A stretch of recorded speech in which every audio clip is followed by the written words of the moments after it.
At number 5, I have Ironwood. Now this is a 2-player only asymmetric game where one player is taking control of this kind of woodland faction and the other one this kind of iron or metal style faction. And you both have different objectives, but you are competing for those objectives on the same board, trying to block each other off and fight each other, and so on. So the woodland objective is to try and kind of fight your way through the woods to find these particular locations based on this deck of cards, expose this totem, and then use your troops to kind of carry that totem off to the edge of the board. And you're trying to do that 3 times. And the iron, or the iron characters are trying to build these forges on the edges of the board by getting troops there, building a foundation, and then turning it into a forge. Now, the way that the board is laid out is very interesting because the woodland characters can only do that, walk through the woodland areas, and the iron characters can move through the mountains, but you kind of have to cross each other's path to get to where you want to go. And you're playing these combat cards in order to fight your opponent. The combat system is pretty cool. It's a little bit swingy at times.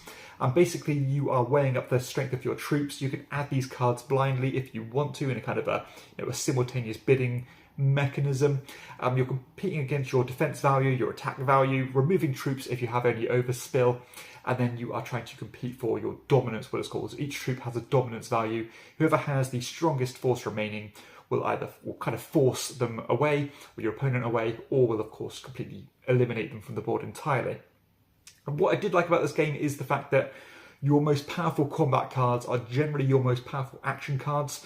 So it kind of reminded me of a game like War of the Ring, where you need to be careful about how you use them, because you want to be making sure that you have the best actions, but also still winning a fair amount of those combats to keep your presence on the board. And all in all, this is a very dynamic game. It can feel a little bit plodding to begin with because you are building up a bit of a force, a bit of an infrastructure, and you're not really achieving much. So it does have some moments when you are grinding to a halt. But there are some cool elements of surprise and some cool little moves you can do, as these cards have clearly been very carefully thought out and well balanced. And I suppose my biggest taking point from this game is how impressed I was with how digestible the rule set is, despite it being asymmetric. So one of my biggest kind of fears of these styles of games is that it's going to be a massive nightmare to teach because you are teaching 2 separate games with 2 different objectives.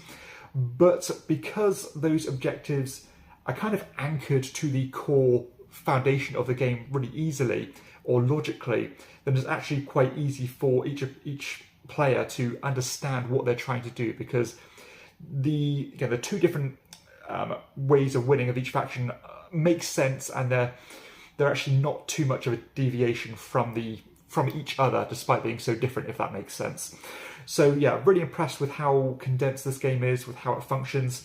The production value is absolutely insane, and not only is it gorgeous to look at, I love this unique style of artwork, this kind of realistic cartoon, but the actual physical components are great as well, because all of the woodland faction, all their pieces are wood, and all the iron faction, all their pieces are metal, and these are high quality pieces that look fantastic on the board. So this is more of a personal taste thing. I can see this one doing extremely well when people get to play it. A lot of people who like games like Root, or kind of more card driven, more dynamic style of games are going to really enjoy this one. For me, the cards are a little bit too unpredictable. You can't really understand what the other player is capable of unless you play this dozens of times. Also the combat is a little bit too, again, too many aha moments rather than being meticulously thought out, which is, again, no fault of the game, it's just my personal taste. I like a little bit more autonomy about who's going to win those combats and why. But still, very impressive design. Maybe a little bit too long from what I want for a 2-player game, because you are looking at around an hour to play this one. I kind of like half an hour or less with 2-player only games. So I knew if I kept hold of this one, I would struggle to get it to the table. But still, design pedigree is very high on this one. And if it's worth anything, my girlfriend liked this one way more than I do.